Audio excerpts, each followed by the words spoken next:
Hello, philosophy class. This is Informal Fallacies, part 1 of your last section of logic. I was told today that you guys hear a lot of background noises on these videos. I apologize. Those are the sounds of San Clemente and life. And unfortunately, I can't filter those out. You're going to hear a bunch today because there are screaming children outside. Usually I do these at night, and I ain't got time tonight. I didn't have time last night, rather. So in order to get this out tonight, I'm gonna have to do it in the midst of the mayhem. Yes, so I apologize. Well, let's do some informal fallacy. Formal fallacies, by the way, we were talking about before. We were talking about the forms of arguments. If P, then Q. P, therefore Q. Just the overall structure of reasoning, all right, and getting that correct. Informal fallacies, you're not so much worried about the structure of the reasoning. You're worried more about things that you assume, things that you get wrong, language-wise. Little things that you can get wrong that have nothing to do with the specific logic of the situation, but they still are fallacies. So here's our first type: fallacies of ambiguity. Ambiguity, you of course know, can mean double meaning. It could be more than one thing. The first kind is an equivocation. Equivocation is when a word can mean more than one thing and you use the wrong meaning. So for example, I got this, by the way, from church bulletins. There's a whole list of 70 of these things that some old biddies were typing up and made some kind of crazy mistake in. And here's one of them. The 8th graders will be presenting Shakespeare's Hamlet in the church basement on Friday at 7 p.m. The congregation is invited to attend this tragedy. The word tragedy here makes it sound like the play is going to be so bad it will be tragic. But really what they're trying to say is that the type of a play that will be the tragedy versus a comedy, something like that. So this word can have a double meaning, and the first meaning makes it sound like you're saying something bad. That would be used in an argument that would be fallacious. An amphibole. Amphibole is when the grammar has something to do with the mistake. So for example, 8 new choir robes are currently needed due to the addition of several new members and to the deterioration of some of the older ones. Now, the reason this sounds like that the older members are deteriorating is because the word ones is what's called an indexical. An indexical is a word that gets its meaning from the context every time. So for example, if I say I am hungry, you can say I am hungry too, and we mean totally different people by I. I is an indexical. Based on who's saying it, the meaning changes. Well, ones, grammatically speaking, should refer back to the last noun that you used, which was members, when really what they want to refer back to is the word robes. So yeah, so the grammar makes the mistake. Sadly, this is what philosophy ends up doing lots of times, is taking something that was funny and totally destroying it through analyzing it to death. Accent. Accent is when you put the emphasis on the wrong syllable and you get a mistake. Don't let worry kill you, let the church help. Now that sounds like the church is going to help kill you, right? But if you change it and you say, don't let worry kill you, let the church help.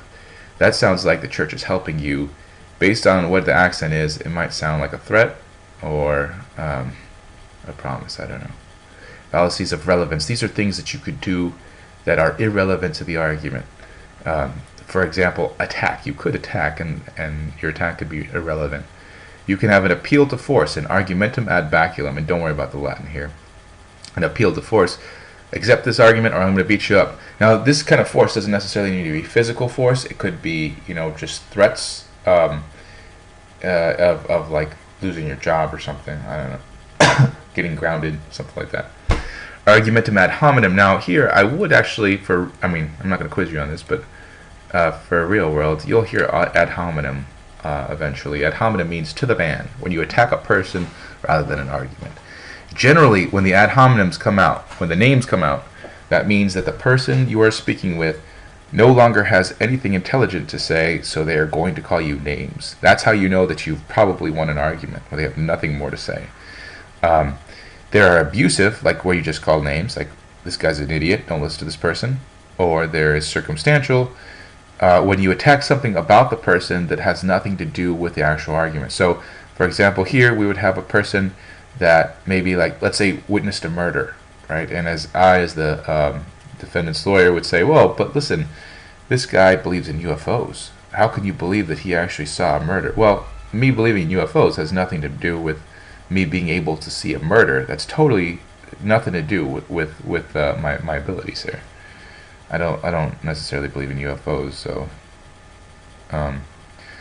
inappropriate authorities. Inappropriate authorities meaning, did we do that? Are these in? No, these were not. Inappropriate authorities meaning these are authorities, but not authorities that are viable sources of authority for this specific argument. The first one would be an argument from ignorance, argumentum ad ignorantium. And this is to argue from not knowing something to some kind of positive knowledge. So here's an example, counter examples really actually for either one, or not contrary examples, or maybe complement examples, I don't know. There can't be a God because I've never seen any evidence for him. There must be a God because no one can prove he doesn't exist. Now these are arguments where you have the same kind of ignorance and you're proving totally contrary things, right? So these are not good arguments. Absence of evidence is not evidence of absence. This actually was an issue a lot of times in archaeology and history, where people will say because we don't have evidence for something it must not exist. So for example, Pontius Pilate people used to think Pontius Pilate didn't exist, Pontius Pilate from the Bible, because we didn't have any physical evidence on him. So people would say, oh, the Bible must be wrong because there's no Pontius Pilate. And then one day an archaeologist found a plaque that said, I, Pontius Pilate, dedicate this theater in some year, some doing something like that. And of course, was it the case that Pontius Pilate didn't exist before they found the plaque? No, they just didn't have the evidence. So concluding that he didn't exist because you can't find the evidence is not a good conclusion. Sometimes it actually works, by the way, the argument from ignorance. If like there should be for sure reason. If you can tell me there was an event in this place and hundreds of thousands of people died and it was right here, and then there's no evidence, there are no bones or no swords or nothing like that, then we should have seen the evidence there. There's a reason to believe that the evidence should have been there. So in that case, that might actually work. But for the most part, this kind of argument doesn't work. Appeal to pity. Appeal to pity. Now, remember I said I don't really have a dog in the fight of the death sentence. I'm not really sure what I believe about it. But if the death sentence were a viable source of punishment, and somebody would make this argument, then this would not be a good argument. If this man is given the death sentence, who's going to take care of his kids? Well, that is definitely a concern, is the kids, but that's not a concern in giving this guy the death sentence, right? Person either earned it or didn't earn it, right? And appealing to pity is sort of trying to circumvent reason, trying to circumvent rationality through just your emotions. This is exactly what advertisers do, right? They try to get your don't think about how much money you need to save this year. Think about, boy, you're really excited about this, or boy, you're really sad for this, something like that. Appeal to pity, appeal to emotion. You can even say really appeal to emotion. I'm not saying emotions are a bad thing. I'm just saying you got to use your head too. All right, here are two very seemingly similar arguments, and I'll explain to you why they're different. Argument from popular appeal. What this is taking some idea or some term that is popularly accepted and using it to win an argument without reason. So, for example, don't listen to this, it's so intolerant. Now, this word intolerant is so overused today that people will not listen to reason. They will just, if you're labeled as intolerant, you've lost. You just lost. Nobody's going to listen to what you have to say. And there are words on either side of the political spectrum that are just like this, that you can hear today, that if you label somebody as this, for example, patriot's one, that person's not a patriot. If you're not a patriot, then that's a bad thing, and doesn't matter like if you have the reason behind your side. If you're not a patriot, so it's almost like it's something in the political arena. It's almost like if you already see this R before somebody's name, or the D, right? Republican, Democrat from New York or New Jersey or something like that, you already know whether you agree with that person or not, right? If you can label a person, you can negate the person. So, these are popular appeal arguments. Now, this person might be right. This person might be, unpatriotic, intolerant, or something, but that's not a good argument. You have to explain why that person is wrong. This sounds very similar to this one, the tyranny of the majority, but it's not. This is more of a truth by popular appeal. So, not popular appeal, I'm sorry. That's popular appeal. Truth by popular vote. Like, everybody raise your hand. Who agrees with this? Okay, good, then it must be true. Imagine if science went that way. Who believes in gravity? Raise your hands. Oh, okay, no, sorry for gravity. Right? That doesn't make sense. So, you can't just appeal to the most people. So, for example, are you going to jump? You always hear your mom say, if everybody jumped off a cliff, would you do it too? That wouldn't make it a smart thing to do just because everybody's doing it. There's another. This is a joke I heard, a Jewish joke. Jewish people made, right? That there are 4 rabbis, and 3 were always disagreeing with the first one, and they disagreed on some theological argument, and the first one says, praise all of a sudden, they're in a heated debate, and he prays to God and says, God, I know I'm right and I know they're wrong. Show them, please, that they're wrong. And the earth, there's an earthquake or something like that, right? The wind starts to blow, and he says, see? And the other 3 rabbis say, oh, well, that was just natural. So then he says, please, God, they don't believe you. Send them again, another sign. And this time, I don't know, there's fire and brimstone coming down from heavens. And these 3 guys say, well, that could have happened. Natural causes, something like, there's a kind of explanation. And so the first one says, oh my goodness, they don't believe you still, God. Please show them irrefutable evidence. And the clouds part, and a voice from the heavens say, I am God, and he is right. And the 3 rabbis look at each other and say, so it's 3 against 2, right? Now I realize, not a funny joke at all, but that's exactly what I mean by the tyranny of the majority, right? Just because you have more people doesn't mean that you're right. That's, I know, horrible joke. I didn't invent it, so get mad at the rabbis. I don't know. Argument because of age. This is saying because something is old, you shouldn't listen to it. This was Kant's argument against Aristotle. Oh, jeez. You may probably hear the screaming girl in the background. I apologize. Argument because of age. Just because it's old doesn't mean that it's wrong, right? If you hear somebody say that style of thinking is just so outdated, that's not a reason to disbelieve it, right? In fact, because something is old might actually be a reason for it to believe it. Nowadays, our philosophies change with the wind. Every 10 years we have a new philosophy that everybody's buying into.